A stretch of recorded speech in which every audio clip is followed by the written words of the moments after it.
Head coach John Cooper after a dramatic 75-74 win over Buffalo. Coach, your opening statement? Well, obviously we struggled there in the first half. Started the game off pretty decent, and then we went through a lull. I think we were down by 16 at one point there, if I remember. 31-15, down by 16. We're in foul trouble. Multiple guys with 2 fouls, battling shorthanded. We didn't have Ben tonight, who's out sick. We didn't have Abdullah Haruna, who tweaked his back. So we were really short on numbers, which, as crazy as it sounds, that it affects your rotations, and in particular when you get in foul trouble. I thought we did a good job of cutting the lead before we walked off at halftime. I think one of the unsung heroes in that game was Jake Bischoff, and the minutes that he gave us. He made his free throws. He had 6 points in 12 minutes, no assists, no turnovers, 1 rebound, and really did a hell of a job, quite frankly, and we needed it. We struggled from the free throw line, and, I don't know what to do but to keep shooting them in practice, but, quite a few of those were front ends and 1-and-1s, which hurt you. Also, that doesn't show up in the numbers. I thought in the second half we just did a better job. We got the ball inside to Logan. We got the ball inside to Marcus. And then I thought defensively that the zone bothered them. We did a much better job at defending. Still hard to get them off the boards. But we only had 2 turnovers in the second half, so that saved us. We weren't making free throws like we should have, but because we didn't have the turnovers, it allowed us to stay in the game, and they didn't shoot the ball particularly well from the free throw line neither. So that was it. But, hats off to the kids. Happy for them. They've continued to practice and work, and to be able to get this one and overcome the late foul. You get up by 4 and you foul 3-point shooter 4, and I'm like, all I could do was sit down. I don't know what to even say, but we figured out a way to win. Good for our guys. Any questions? Were you aware that those free throws were Deion's first in the conference season? No, this year? I was not aware of that. And actually, I thought the second one was in, and it rattled in and out. But I was not aware of that. But, good for him. He went to the line and knocked in the first one. You always feel better when you knock in the first one, but he missed the second one. Michael obviously got in foul trouble early, but in the second half, I thought his energy was key. Settled down. Both ends of the floor. Yeah, he settled down. And it's hard, and I know, at times, you watch Michael and he overhandles and he does things, and part of that, though, guys, is, he's seeing stuff that's being done to him that he's never seen. And he's seeing it done to him as a freshman. And there's a growth curve there that, quite frankly, is only going to come about by experiencing it. And there were some times I took him out quick in the first half just to try to settle him down and not to have, the possessions where you have back-to-back turnovers, settle down, get yourself in trouble. And I'm sure he wasn't happy with a couple of them, but just to get him to relax, a little bit. And one of the things, and I think one of the hard things for a freshman, because the game is moving fast. I don't care what anyone says. Everything is moving so fast. It is hard to be patient and let the game flow and let the game come to you. I mean, you hear NBA veterans talking about, it was my 4th year in the league when the game finally slowed down for me and I realized I could let the game come to me. Well, same thing with him in that you pick your spots, you know when to take the game on. That's important. But also, depending on how teams are guarding you, you take that and you realize the way to get at that is you got to use your teammates early. Do those things because that's going to open up more of the game for you. And I think that's where, he's got a growth pattern to come through. And, there was a point, there in the second half, and I told him, I said, just trust me. Just trust me. You can't come down and have a 1-on 4 or 5 no passes. You just got to be patient. And, he's obviously got ability and he's got talent. Part of having ability and talent, too, is you think you can do it all, Yeah, so he's just got to learn. But you know what? He was 7-3, and we only had 2 turnovers in the second half. And kudos for him because he pitches out to Jake, which is a big 3 for us. And what he realizes is I'm not sure how many of those shots were threes on his assists, but I know for sure that's 15 points. And he had 16, so you're talking 31 points at least that you're directly related to, and that's part of it in playing that position. In a way, it's kind of interesting that Dion made it to the last few seconds there. He picked up the third foul 3 seconds before the half on I guess you call it a loose ball. 57, 60 feet from the rim. And at 12:23 of the second half, he picks up his fourth. Right. So, it's kind of fortunate that he was even around for that. Well, exactly. I mean, you got to get rid of the third one. The third one was a horrible one because you put them on the free throw line. You didn't need that one. The fourth one was really he wasn't down and ready to really move his feet on the drive, so that hurt him. But he was ready.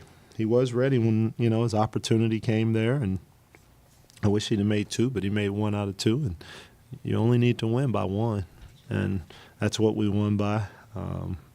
I thought Logan was a factor, and I want to give Logan credit because I hope Logan understands that you don't have to score 25 points to be a factor in the game. I didn't realize he only had 6. I thought he had more, but he had 10 rebounds, and when we needed a bucket, we ran 2 back-to-back sets late in the second half, and he went and got a bucket, and it was a man move, and he scored in the paint, and that is growth. And that is being effective, and he ends up with 10 rebounds again. So those are the things you're talking about by having effect on the game, and he certainly did that. It's a pretty tough team as far as a matchup Oh. goes inside for him. Oh, that's a hard matchup. That is a hard matchup for us just by the way who they are, the way they play, their athleticism, their aggressiveness. It's a hard matchup, and they have very good players. I mean, they're good. They're big. They're strong. Bake probably remembers. If you look at Perkins this year, look at his body. You look at his body last year, that's what it's supposed to look like. He paid the time in the weight room. I don't know who the strength coach is or whatever, but that's a kid that was not in great shape, but he was big and strong with a bunch of talent. Now when he hits you, every time he hit someone, they went backwards. I mean, he's a man, and that's what it's about. And that's when we got to get better in that area. We've got to get bigger and stronger, and looking at their guards and everything else. And, Michael's got to get stronger. Marcus got to get stronger. But, still can't be an excuse not to do your job. You had a lot of help with Michael struggling early. Obviously, he had a great second half, but Jake Wright, you mentioned him. Yeah. Just a great ball game for you. And Marcus, again, just workmanlike for you in Well, the game. You know what? I think you understand, Bake, because we've talked about it. I think there was a point when we talked, and I said he's going to be a really good MAC player. And you watch him, and what do you have? 18 points tonight. He's 8 of 12. You start looking at his percentages that he's shooting, well over 50% from 2, 40-something% from 3. I don't know what's happened on the foul shot line.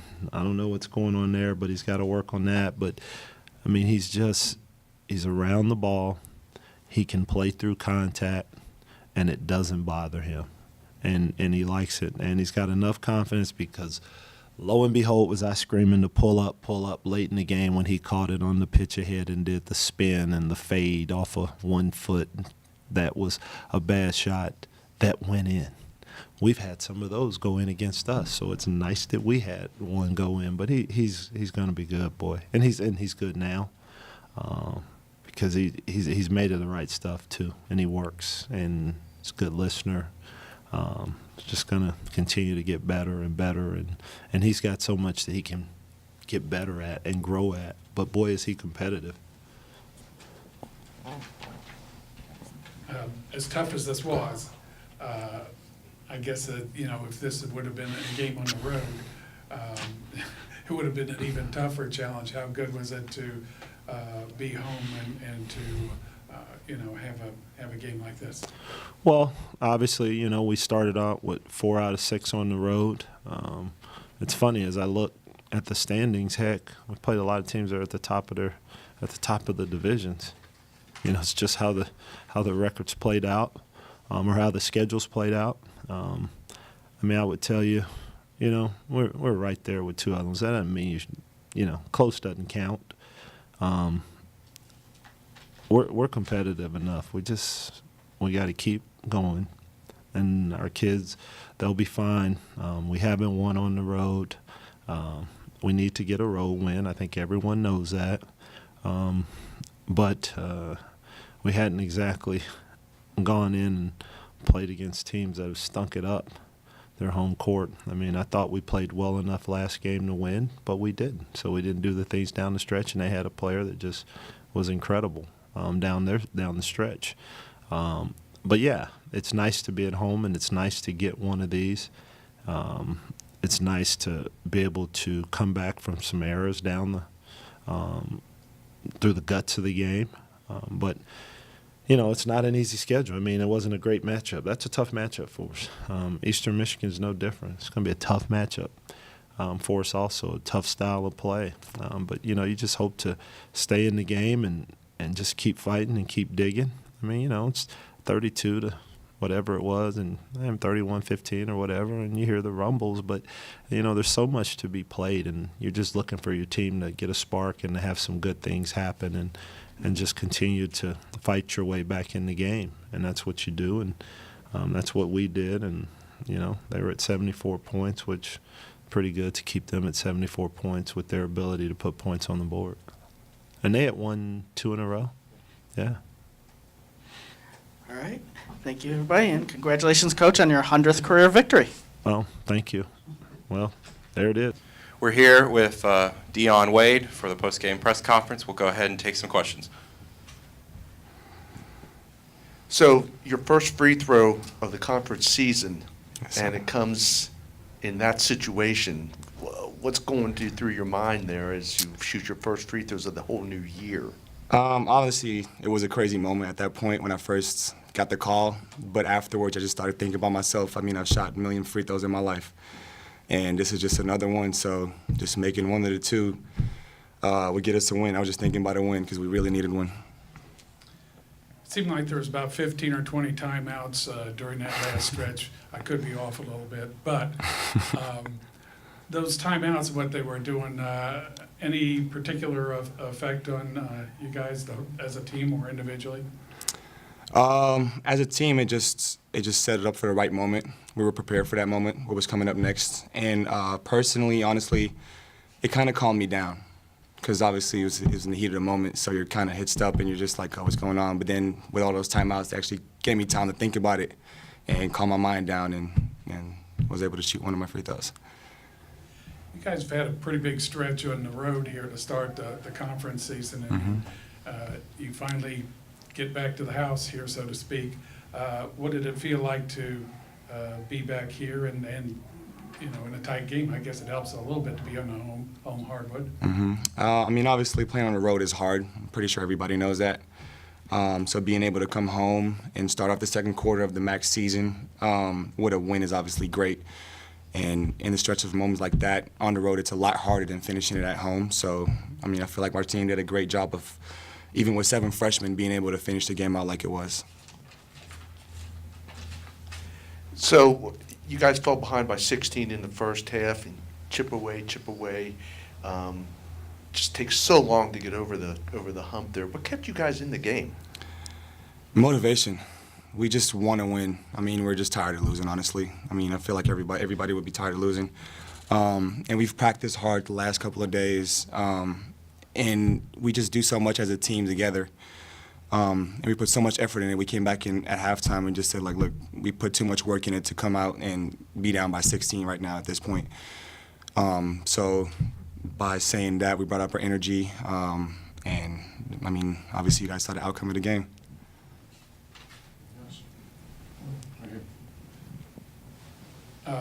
They've got some pretty big guys, you know, that they can bring in there.